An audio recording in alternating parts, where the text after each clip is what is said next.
So, Andrew Soto here. I am at the Old Presbyterian Church, Old Tennant Presbyterian Church, Manalapan, New Jersey.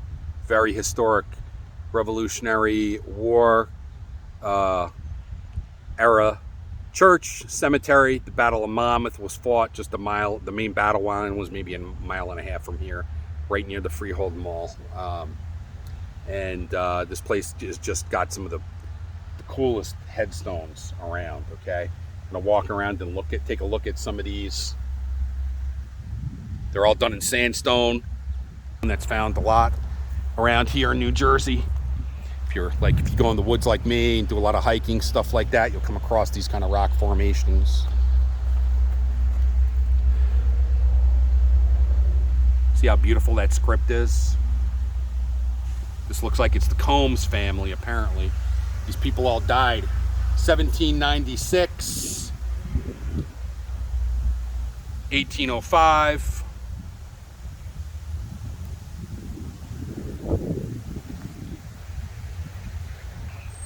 Got the church in the background. We got a pretty big storm coming up here. So, see how much longer I can make it out here.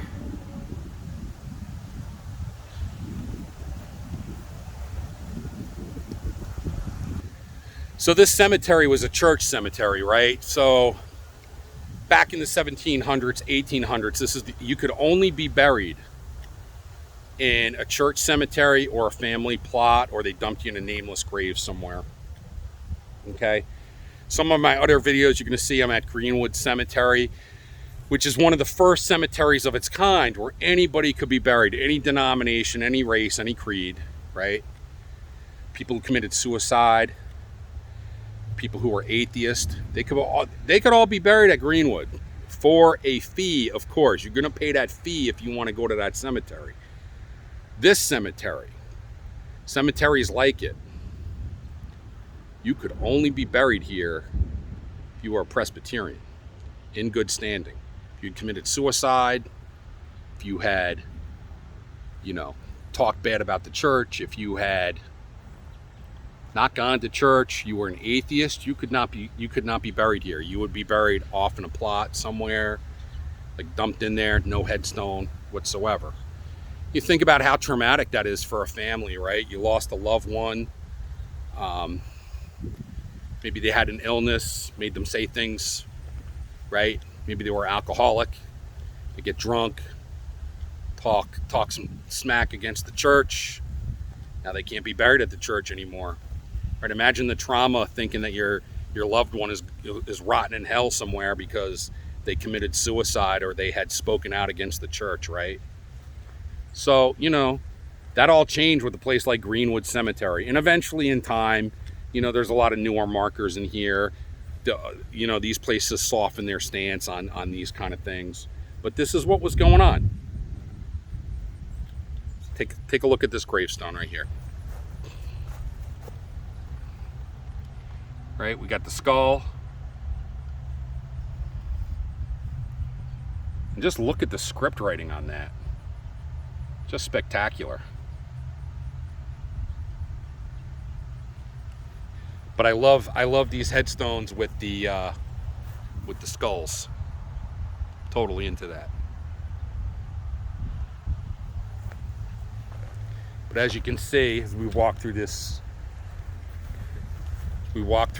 cemetery, they don't stand up very well. It's sandstone, so they start to really come apart, crumble, like this one here.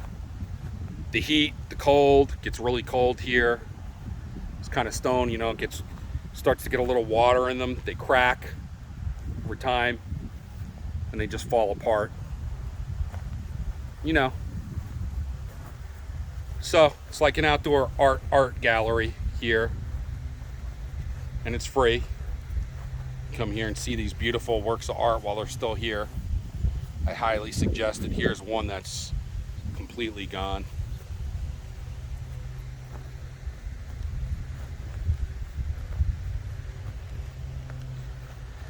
Then, of course, we've got the obelisk, as always, right?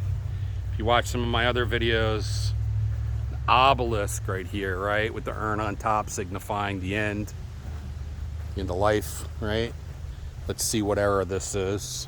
Certainly not revolutionary, I wouldn't think, but yeah, 1868.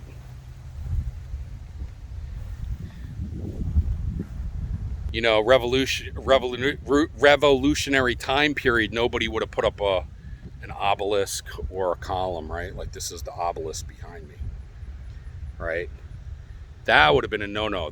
These people, they would have went crazy if you tried to put up an obelisk in the 1700s, 1780s, 1820s. They would have lost their minds. Be like, no way, that's not happening. So, you know, these are from the American spiritual era, revival era, right? When we started questioning religion, started looking into the older religions, and the people who are putting up these obelisks, right? They're people who, you know, they're alive during the greatest time period of American prosperity, which was the Gilded Age, and they had a lot of money, okay? Way more money than the richest people today, right? So it's like they're gonna die, and then when they die, what do they want? They want the obelisk. And why do they want the obelisk? Because they want to be remembered, right? It's like their name goes down in history forever. And what is an obelisk? Now, you can't see it right here. It's in the trees right now. But what is an obelisk? Coming into view. It's right there. It's a bell tower. Every single Christian church, Catholic church, has an obelisk. We don't call it an obelisk. We call it a bell tower, but it is the same thing, okay? It's like that's where we're getting the principle of the bell tower, the cross, okay, the Holy Communion. All comes from Egypt. There's you can go look it up online. You'll see hieroglyphs where somebody like Thoth or, you know, another god will be giving somebody a ankh, like feeding it to them. Okay, it's the same concept. It's the bread of life. It's the Holy Communion. Same thing with the obelisk, right? We got the obelisk. Church got the obelisk. Most churches, the floor pattern is a cross. The cross is the ankh, right? So it's like that's where all of this stuff is coming from. And in the early 1800s or the late 1800s, especially the 1900s, when this mania really kicked in, right? You have, like, think about Houdini. Houdini was like always trying to like channel it, go to a seance to channel his mother to speak to her, right? Because that was huge back in those times.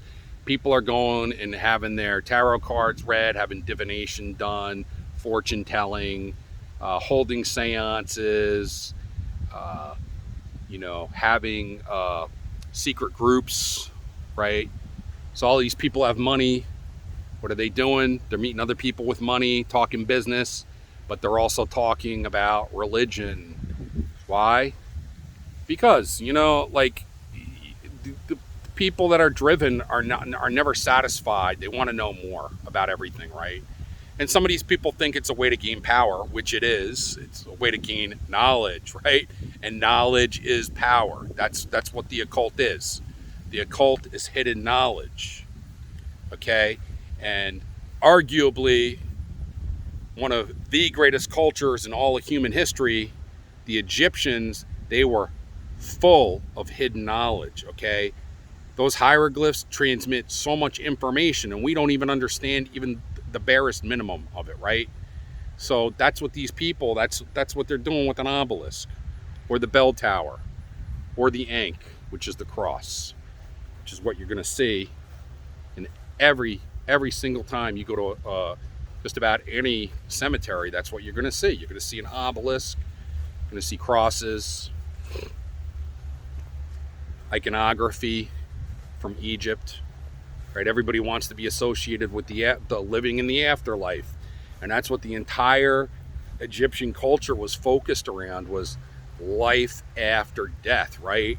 It's about transcending to be with the gods, to go to paradise, right? It's like, why do you think the pharaohs are buried with all of their stuff, right? The servants even went into the tombs with them and died or poisoned, right? Because they're taking everything with them to the afterlife. So it's what you got going on here also. Here we go, something kind of interesting over here. Now, in this is more revolutionary, right, era, but you could see over time, even the Presbyterian Church weakened their stance where they're allowing you to put in what you want, right? And I'm sure it's based on the shekel, the money, the dollar, that change, right? The pound, the shilling. So these are some interesting. Here's a family plot.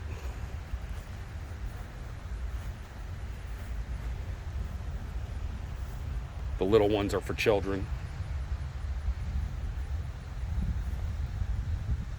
Wow, this child was only 10 months and 25 days. In these cemeteries, you're going to see a lot of these little small grave markers because the mortality rate for children back then was just, oh God, it was awful.